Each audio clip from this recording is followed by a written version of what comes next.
We're really excited to have you here with us for our webinar, introducing the next generation of production analytics. I have a feeling that this is going to be a good one. But to be fair, I sort of planned it. So that's what I'm hoping for. We are really excited to have you guys here. We got people all over the world joining in. This is an exciting moment, at least here at MachineMetrics. For those of you who have been with us for the webinars over the years, you probably know me, but it's been a while. It's nice to be back. My name is Graham Immerman. I am the Chief Commercial Officer at MachineMetrics. I am also joined today by my incredible co-pilot here at MachineMetrics, Rutherford Wilson. Big ups to Rutherford. We're super excited to have him here. I'm mostly acting as his MC today, or his sidekick. Rutherford's going to be, stealing the show. For those of you that do know me, it's great to see you again. And for those of you who don't, my role at MachineMetrics, is to lead our go-to-market operations, sales, marketing. I've been here since the beginning of the company, back when we were just all working in a shoebox-sized office of engineers in a hot room running with computers. Obviously today, we're a global organization. We support companies all over the world. And in my 7+ years here at MachineMetrics, this is definitely, this release, what we're about to show you is definitely one of the proudest moments, that I've had since I've been here. And certainly the biggest release that we've ever had. And we're really excited to show you sort of what we're doing today. And, not to beleaguer, our introductions, just a couple quick hitters before we get started. If you have any questions at any time, use the Zoom navigation. There's a Q&A section. You can chat in, you can talk to each other, do whatever makes you happy there. I've already got questions on this. Yes, this will be recorded. Yes, we will send out a recording of that recording, a link to that recording after the webinar.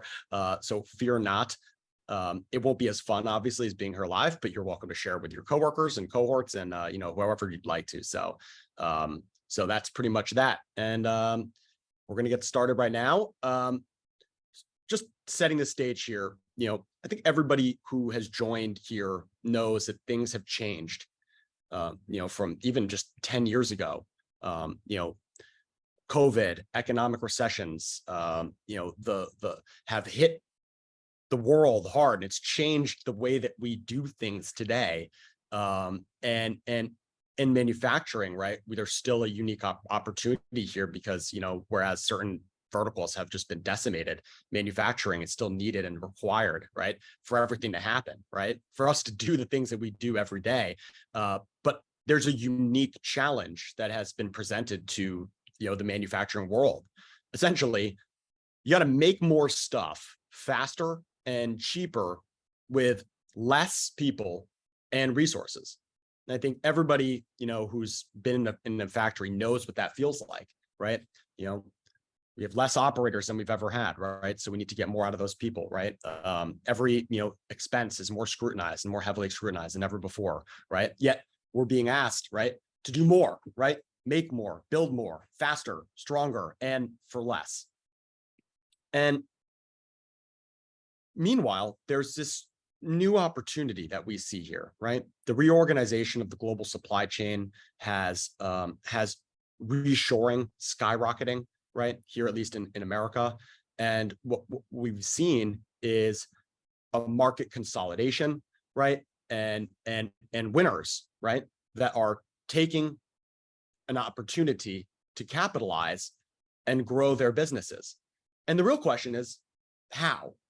You're a manufacturer, whether you're a mom and pop job shop or you're a global company, how do you, right, capitalize on this once in a generation opportunity? And I think, many of us sort of know, the answer to that question, right, is, okay, yeah, we got to optimize our business with analytics, right? We know that analytics are the answer. We hear the buzzwords all day, every day. We've seen Watson, commercials for the last decade telling us about how AI and machine learning are going to change the world, right? But really, what companies what we found is that manufacturers need pragmatic, tangible answers to basic questions, right? And unfortunately, what we've seen is the tools that have been in the market, the tools of yesterday, if you will, they aren't cutting it anymore. And I do know that I made a metal cutting joke, little metal pun, metal cutting pun here, and it is painful. Feel free to I tried to tell him not to do it, but he did it anyway. Feel free to type your groans into the chat. Save the Q&A for real questions. Yeah. But it's true, that, and you know what, guys, like that includes our own, and we're at MachineMetrics, we're a highly self-aware company, and complacency, right, and is not the answer, right? So we knew that the market deserved something better, and that is why over the last couple of years, MachineMetrics has been working tirelessly to develop what we believe is the next generation of production analytics software. And we're excited to release that to you today, and show you what that looks like, thanks to our amazing tour that Rutherford's going to give. But I want to be clear about a couple key areas before we sort of dive in. And the concept of monitoring machines is actually nothing new. It's really been around since, even the 80s, right? But I think, the idea of just capturing and visualizing data while useful isn't really the point. And I think one thing that we talk about here is, what we're delivering, isn't where the puck has been, if you like the Wayne Gretzky reference here, but we know that what products and solutions like MachineMetrics have to deliver is where the puck is going next, and we have to continue to stay ahead.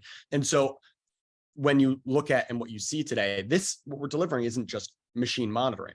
It's not just throwing data on screens. It's delivering our customers the insights and answers that you need to make decisions that actually matter and actually make a difference for the future of your business. And those insights may exist from the shop floor, just simply, hey, like, automating a categorization of a downtime. So we know that, oh, my machines have been, out of bar loader for 70 hours this week, and we need to automate that. So those answers can exist on the shop floor, and they can also be delivered to the top floor, all the way up to looking at enterprises across your entire company. And everything that you're going to see today, in this tour is going to be completely out of the box. First of all, we're talking about machine level insights.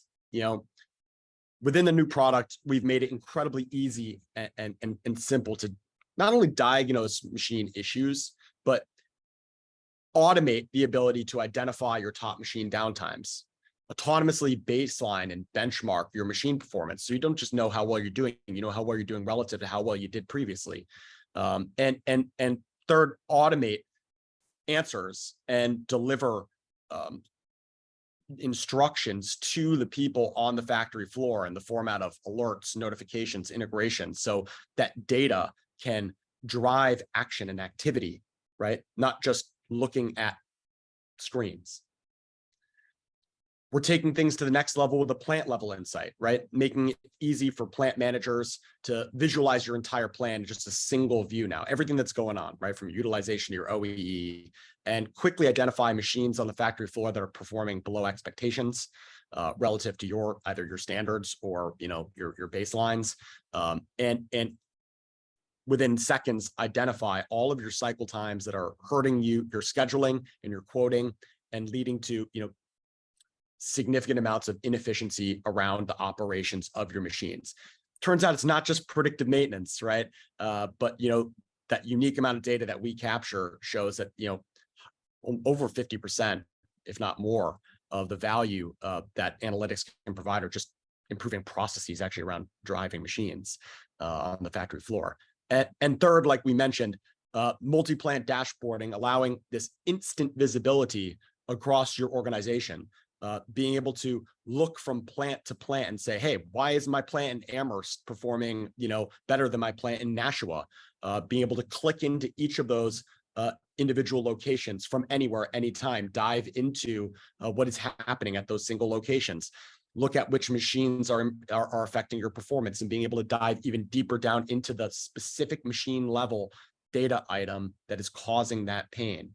So being able to go up and down that river, right, within seconds, is what we found that our customers need to be agile and take advantage of this unique opportunity to address resource planning, CapEx, labor challenges. And I think more than anything, it's understanding, what are we good at?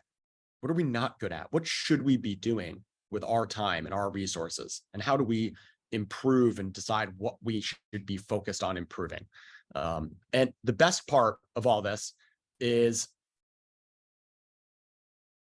there's no custom code needed, but you can. No expensive integrators required. You don't have to pay them.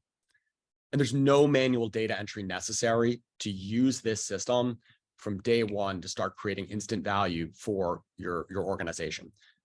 Yes, that means no operator input is required to use MachineMetrics. For what it's worth, it's been that way for years, but now we're putting into marketing just so you can see that for yourselves. And now my job as a sales and marketing leader is done.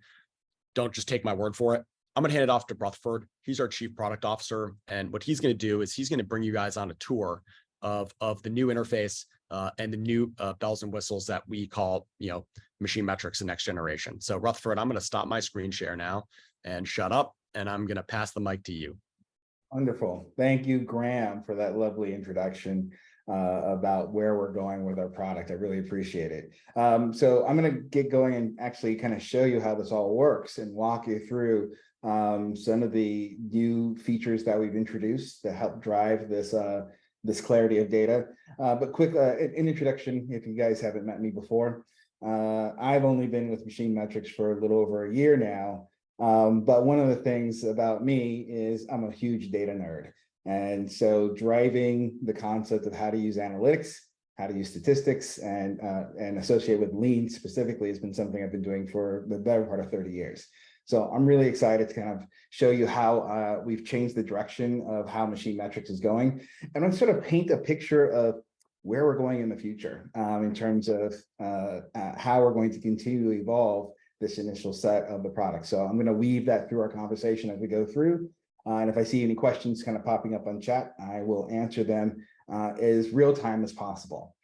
All righty. And I'll do my best, Rutherford, to queue you up in the event that you can't keep your eyes on everything at once. I'll keep my eyes on and yeah, give you a little. Absolutely. I expect some back and forth going. That's the way we work here. We're very collaborative as we kind of create these ideas. If for some of you who are on the call who are customers, we'll probably call you as we have a lot of new ideas that were popping up that we're going to use your feedback to make sure we're hitting the right mark. One of the things that we have been doing to generate this new product is we've used feedback from customers to help give us clarity about exactly what the right feature set should be. All right, so let's go ahead and jump into what we've done. So the theme of this release is, well, I had a complicated name. I think I call it better integration and simpler access to actionable data. But the summary of it is making it easier, easier to navigate, easier to get to the information you need to. And so in speaking with our customers, we came up with this concept of giving you this initial dashboard. I'm going to walk you through it really quickly. So obviously, first blanch, what you see is the key KPIs. So the ability to see the utilization, OEE, and the components of OEE broken out by performance availability. We have quota quality kind of put into this level right here. And the nice thing about this, it's dynamic and active. So this is pointing to you, since I'm looking at where I am today, this is the way I'm doing it. I can also change this date range to be yesterday, the last 7 days, so I can get an aggregate picture of my data over a period of time that I can select. But we can also expand this graph. Let me just kind of walk you through what I'm seeing here. So as I go hour by hour along how my production is going, I'm giving you your historical baseline. So this black line, dotted line that you see at the base level here, it's at 60%. This is how all of my machines in my organization have performed over the last period of time. So over the last 6 months right now, the way we're calculating it. And so I baselined everything to say, okay, this is the utilization rate that I've been targeting at. And so this gives me an idea, am I hitting my baseline? Or am I above it, or am I below it? In this case, I'm doing great. I'm hitting over my baseline. And that's great. This is where I want to be. This is where I should be focusing on. If I start to go below that over a larger period of time, I should pay attention to it. What I'm also giving you is your performance for the previous period. In this case, since I'm looking at today, we automatically calculate the previous period as yesterday. And so that's what this blue line, dotted blue line is over. So this is the curve that I performed at yesterday. And so I immediately give you some basic data at first glance that you can just use to start to understand your performance. As time goes by, this baseline gets richer and it grows with you. So as time goes by, it's a trailing 6-month period. And so as you start to improve, that baseline improves. And that's really what the target is to do, to get to your best utilization that you can get to. That, of course, corresponds to OEE, where you can do the same thing. And you can see these curves. And so this gives you that hour by hour data points associated about how your performance is tracking. So those trends, those information, they're newly built into the product, as well as some other data points that I'm going to walk you through. Production volume, the state of the current machines that are in production, and we give you the downtimes that you are experiencing in aggregate across all of your machines. We also kind of point out how much time of downtime that is going uncategorized. So this is an area that if you are not categorizing your downtime, or if the automation is not turned on to automatically categorize, this is an area that you can focus on as an area to gain more insight into your data. But the real piece here that customers really were looking to achieve is get an idea of where I need to focus my attention on now. And so what we're showing you here is the machines where they have a utilization lower than the baseline. So this machine, I'm up for it. Quick, yeah, not to slow your roll because you're on one, but questions from the audience. How is a baseline calculated? Great question. So we actually employed a very, I wouldn't say a complex, but a very thorough statistic analysis. We calculate and aggregate the data associated with each machine on a per hour basis. And we aggregate that information incrementally over time so we can see and calculate an overall baseline. So we look at the median for each period of time that we're calculating. We calculate the median time period, and we use that median and we calculate that over the period for calculating the baseline. Currently, that baseline is a 6-month look back into history. In a future release coming in this next quarter, actually starting in just a few days from now, we're going to be introducing a feature where you can change that customization from a 3-month, if we want a shorter baseline, to a 6-month baseline, which is what our default is. And so that way, once we aggregate all those medians together, we get a picture across every machine, across multiple metrics about your performance. There we go. Thank you. Oh, you're welcome, Graham. Very much so.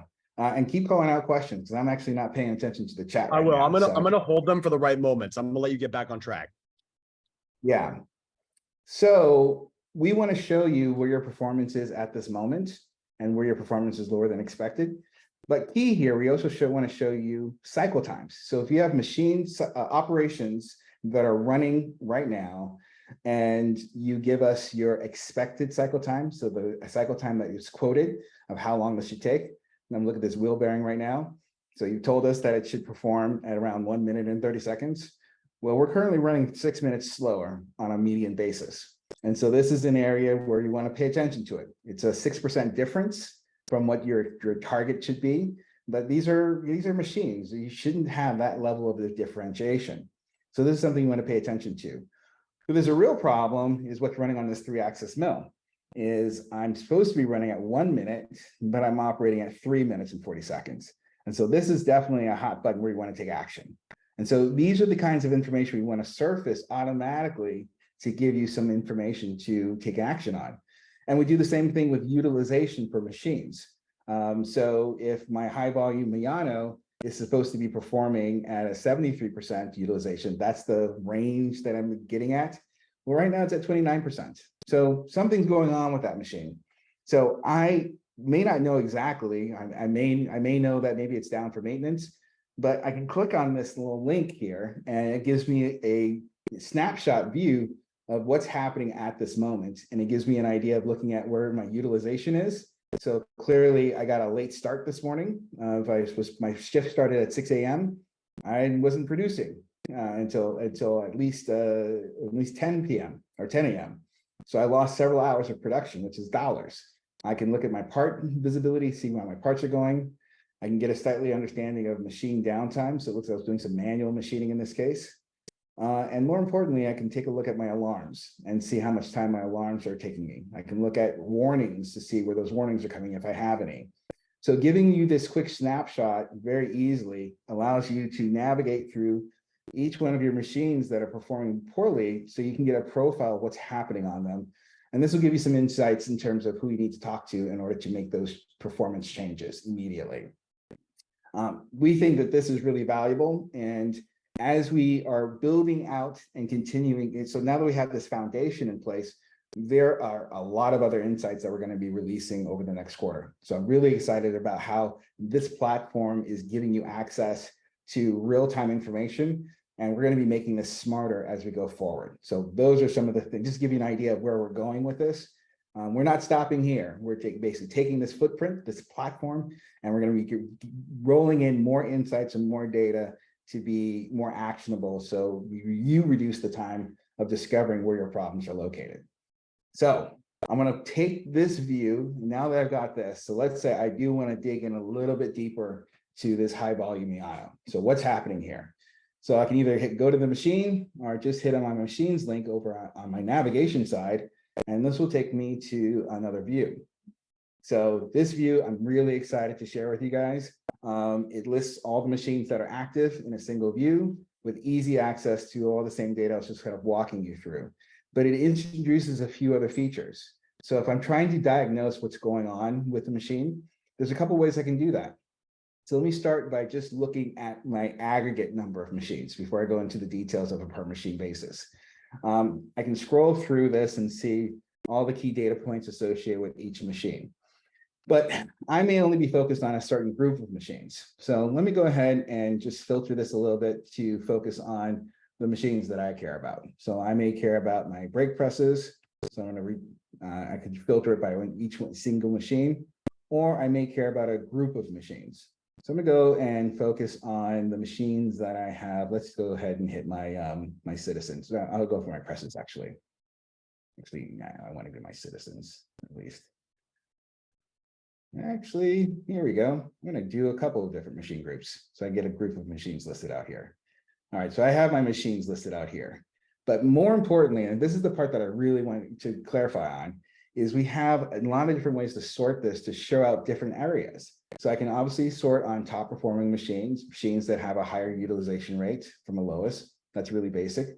The filter that I really like is the last active time. So we're tracking when machines are starting to produce, and we're giving you a view that makes it easier for you to discover machines that didn't start producing right on time. And so you can filter this into the areas that you are focusing on, and then find out the machines that are kind of that are not starting at the beginning of their shift. So this is a really important feature that really drives a particular use case for making sure your machines are starting when they are producing when you expected them to produce.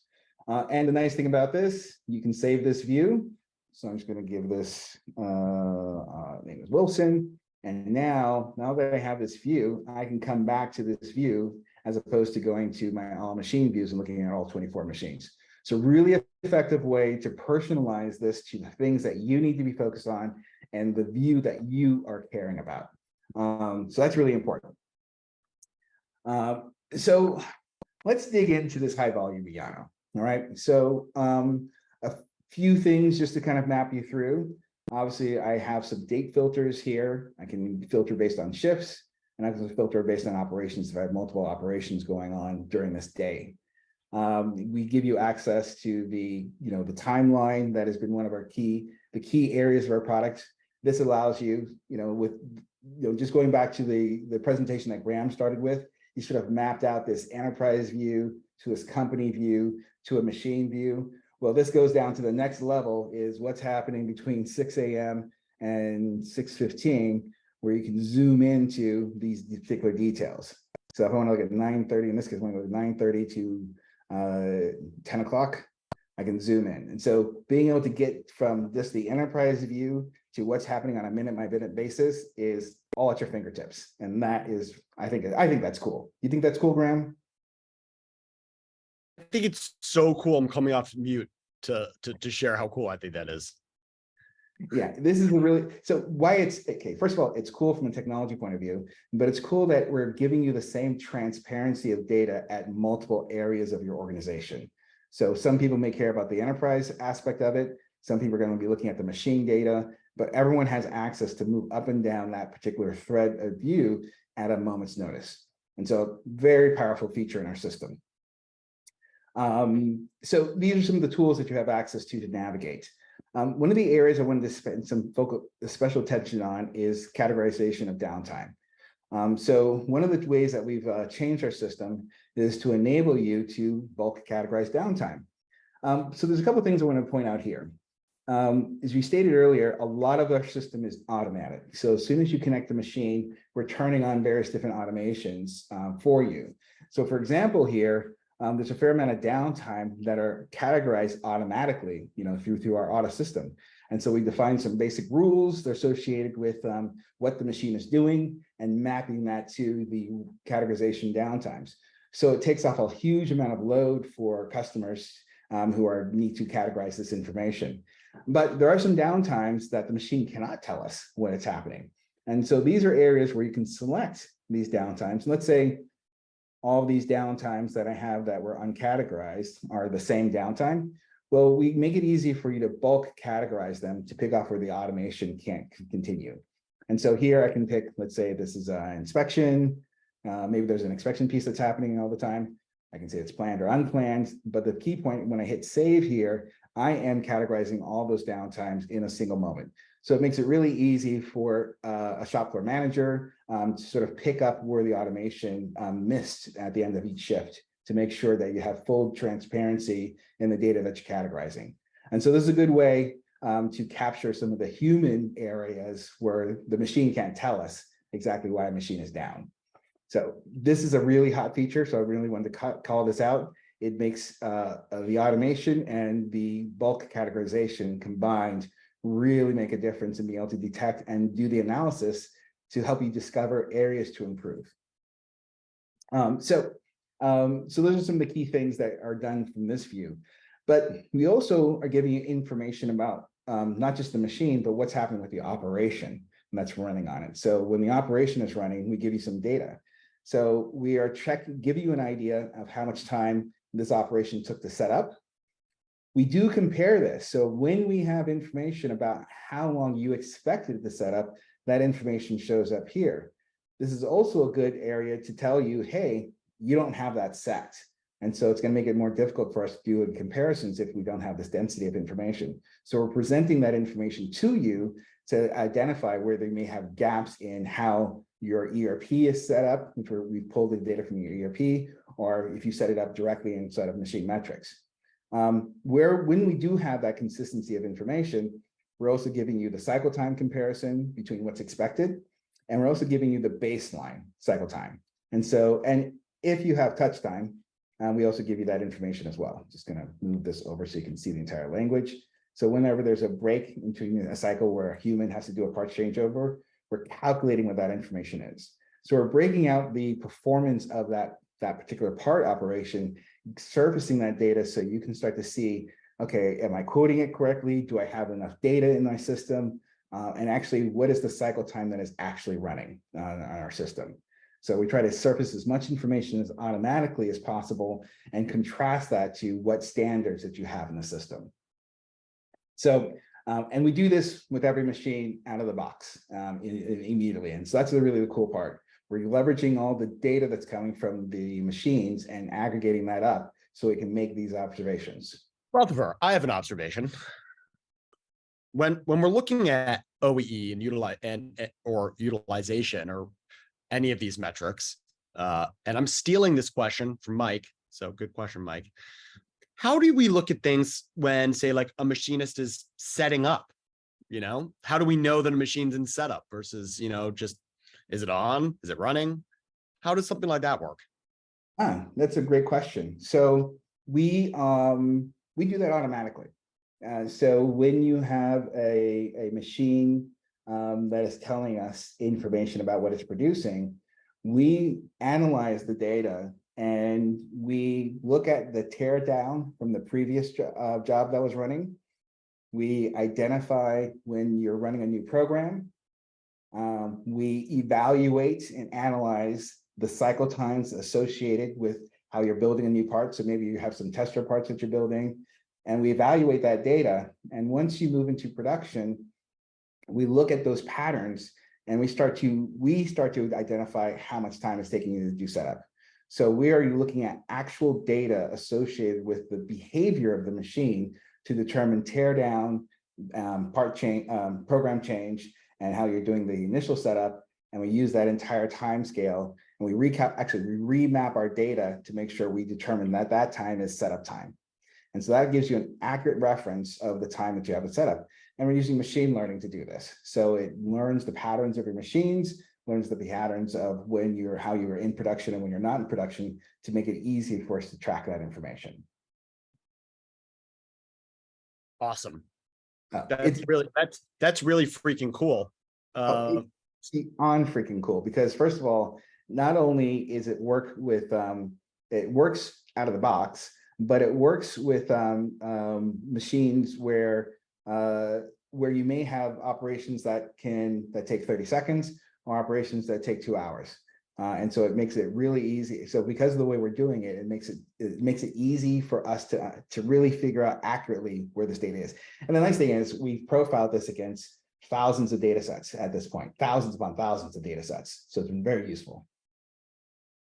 So for my monkey brain, what you're saying is that from day one, I could essentially start just running all my machines and immediately test all of my, essentially my perceived setup times versus what actually is happening, and gain that insight from day one without us having to really do anything.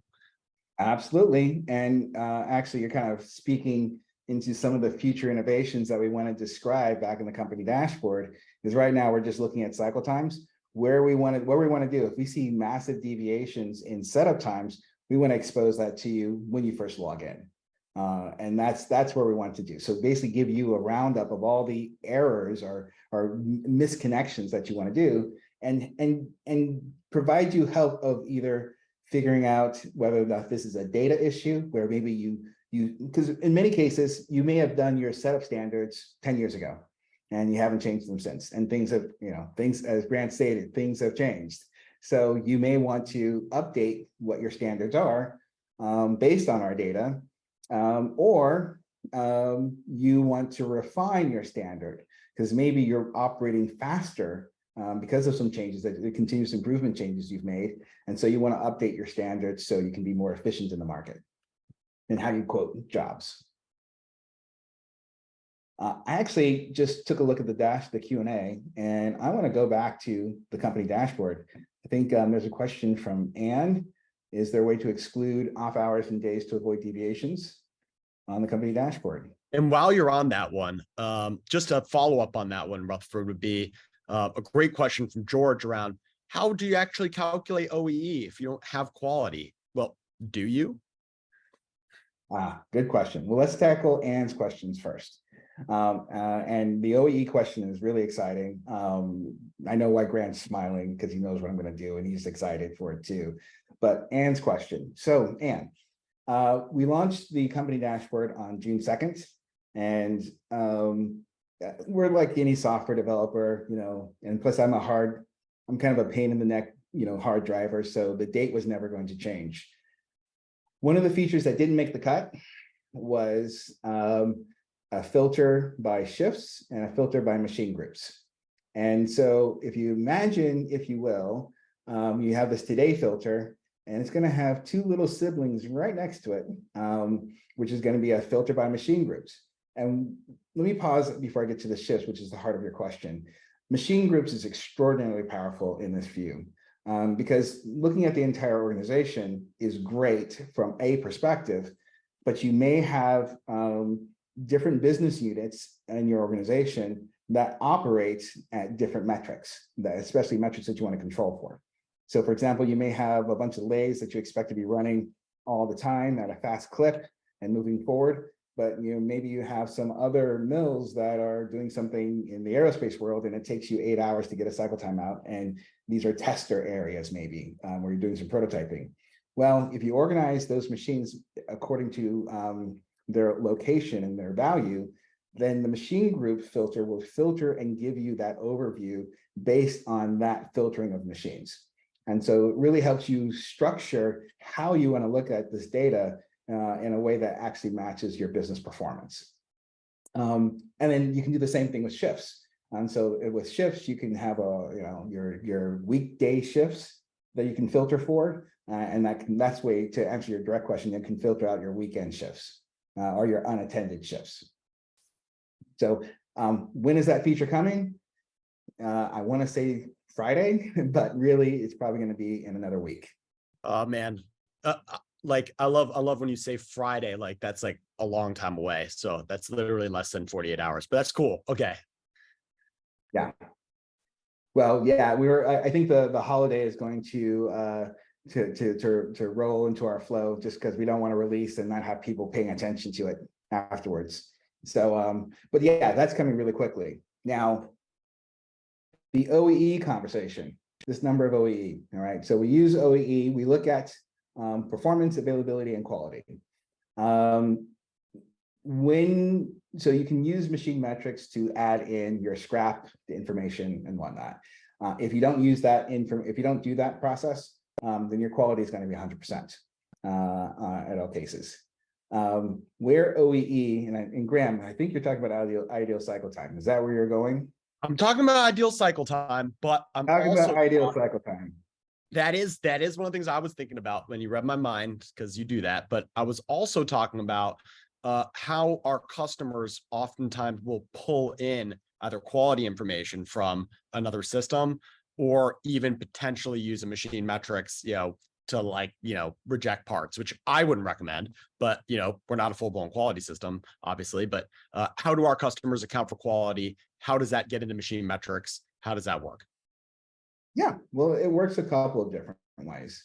And actually, there's a couple of different ways that we're going to be changing. So I'm not going to talk too much about that because there's some future stuff coming at the end of Q3, which is, it's going to be mid Q4, which I'm totally excited about. And actually, I just want to back up real second. When I say dates, I typically mean these dates. And I want to say that out because when I joined this firm, we're very good in hitting our delivery profiles for some things, but it was really important that when we hit delivery dates, when we say we're going to deliver, we make it happen.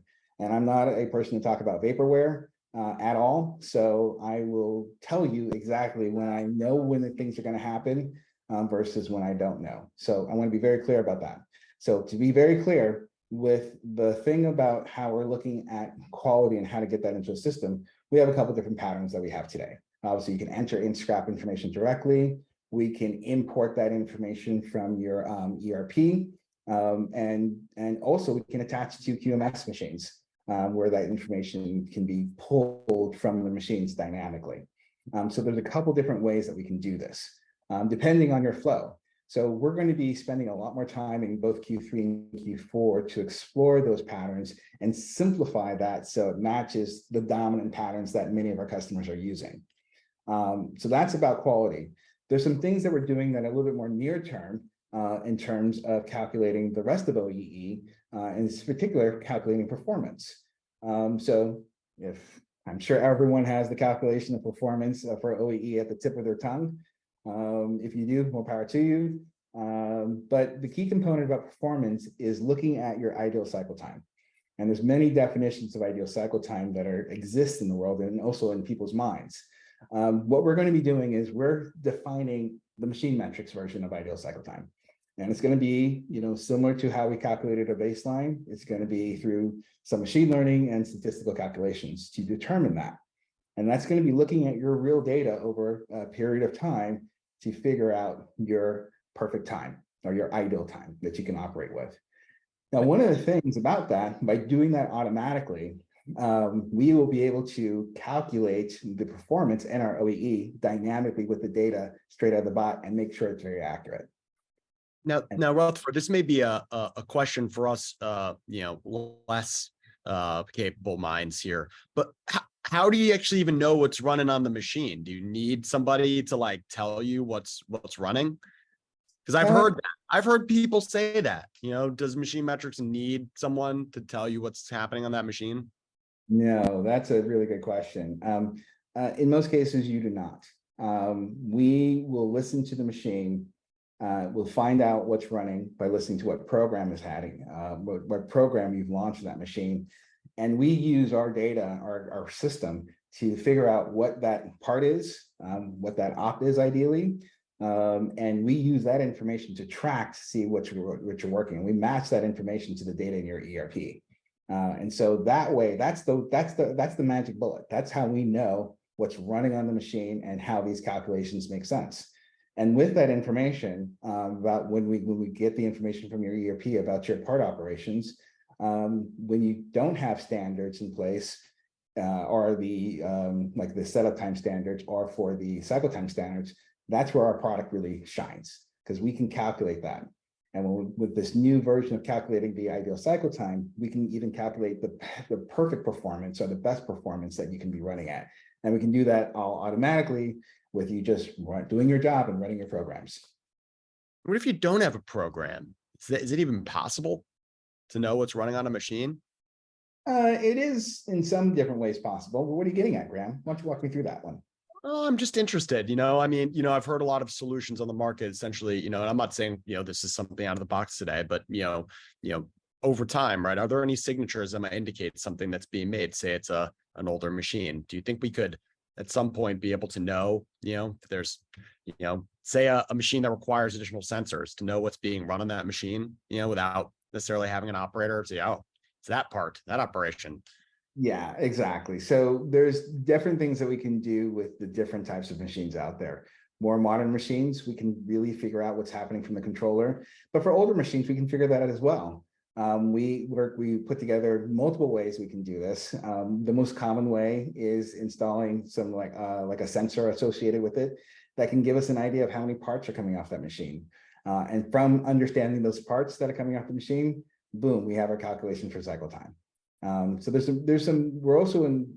we're also digging into even more exciting ways to get into that.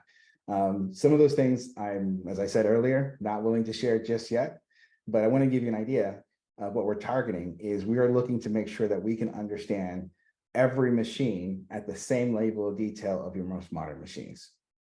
So there's different techniques that we're going for, but just that I think is what Graham is going for, is making sure we can get the same level of information from your FANUC-based controllers or your Siemens controllers all the way down to your old stamping presses. And that's really exciting, but we're still figuring out some details about how we're going to be introducing that set of functionality into our product. Okay, I'm looking at these questions. I'm going to throw a BS flag in terms of knowing when the PM being run on a given machine. Okay, Greg, throwing some BS in here. All right, I love it. There's a lot. This is something I'm just going to address. There's a lot that we can understand and associated with the program that's running on the machine. I'm not going to go into the details of how we can do that, but that's actually how every machine that you're seeing here in this flow is operating. Let me dive into a little bit of details here to kind of walk through this. Make sure I get to it. Oh, wait, hold on. This one's not running. It's idle. Let's go to a machine that's active. All right.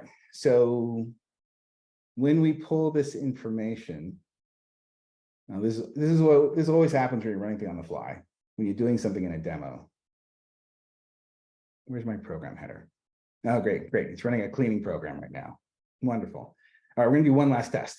All right, so Ben, you're gonna hit me on one last test here. Let's see. That looks like a program there on the right-hand side. Here we go. It's running a test program for MachineMetrics. There we go. Not currently it. But this, yeah, so I can't answer your question on the fly here. Sadly so. But the program does give us a lot of information. There's cases where it doesn't. And so that's where your BS flag is correct. Sometimes not all the information is, but there's a lot of data that we can pull from it.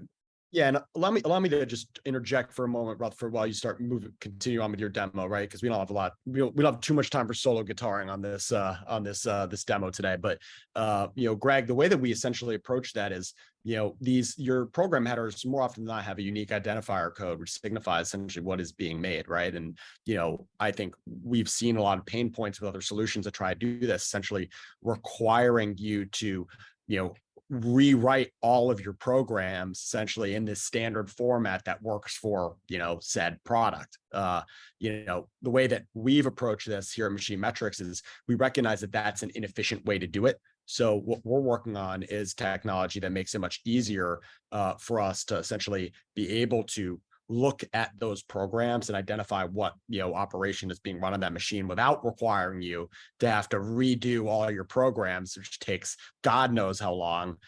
So you can just have to essentially, you don't have to conform, right, your programs to us. Our product should be able to read those things from you, and that's something that we're working on right now. So appreciate the BS flag being thrown. I think I want to make sure we're talking about the same things. So you can always reach out to us and we can deep dive on this and throw BS at each other anytime. Yeah, absolutely. And actually, honestly, it's always good to get those kinds of check us, because if you check us and you're right, we're gonna fix it. That's what we do. Just cognizant of time, I think I have a minute or two left that I want to kind of focus on. I kind of did. Let's look into this enterprise dash, because like I've been sharing something early on. We've dove a bit into the machine, those machine level analytics, right?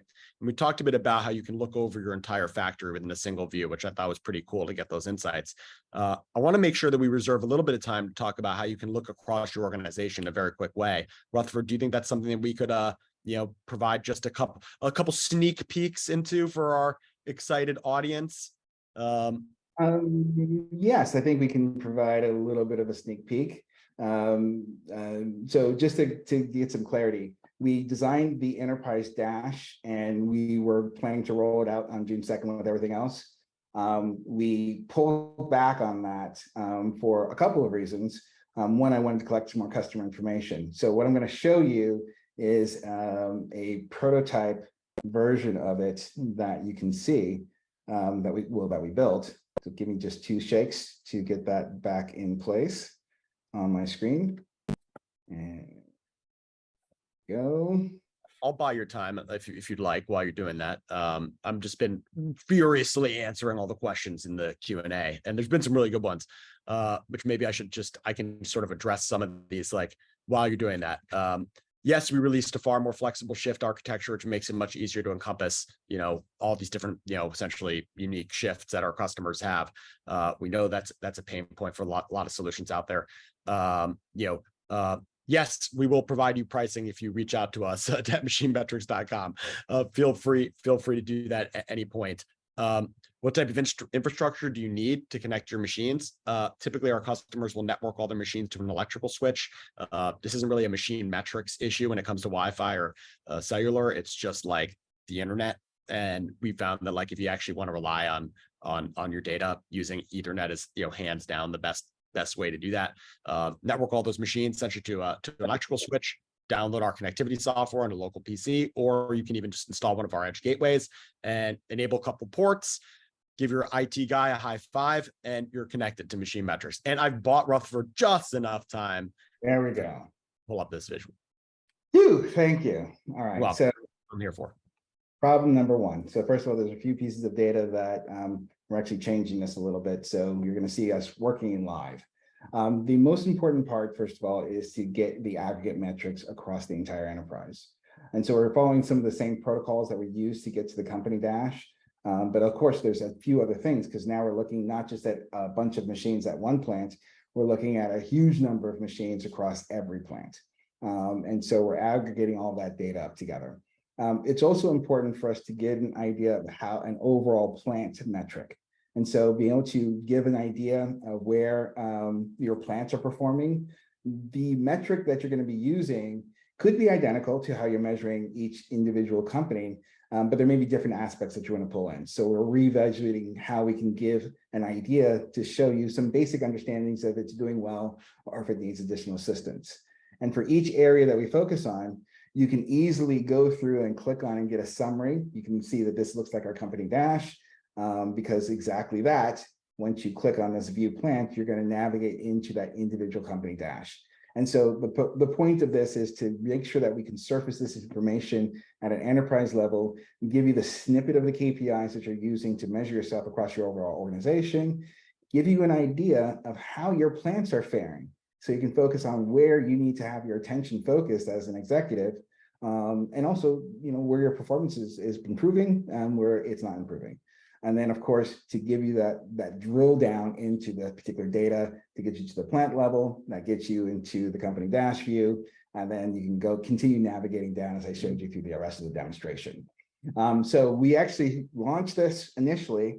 We pulled it back because there's a few things on the performance side that is so critical that we have to hit. And so we're going to be relaunching this at the end of this quarter, or this next quarter, Q3. That's really exciting. And so if I were to summarize on that one, Rutherford, we heard this from a lot of our customers, so I'm going to summarize their feelings. We don't just want to be able to visualize data on that machine. We don't just want to know what's going on at the machine level, the plant level. We want to know essentially it's across our entire organization, what is going on. And you want to be able to drill into those plants and immediately know, hey, we're not hitting our goals here. Why?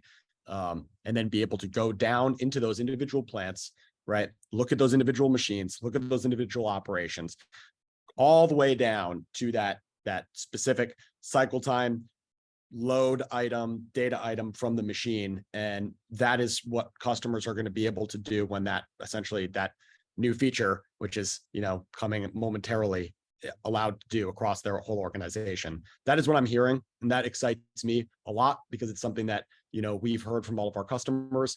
And the best part is you won't need to, you don't have to integrate that with a BI or Tableau to get a view like that. It's just going to all that's going to exist out of the box.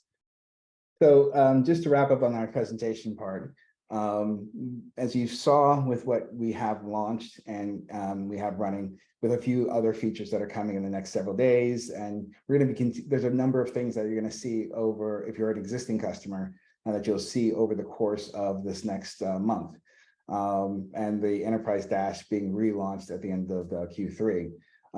Really critical seats of features. So easier access to the data points, simpler navigation to get to the information that you need to make decisions.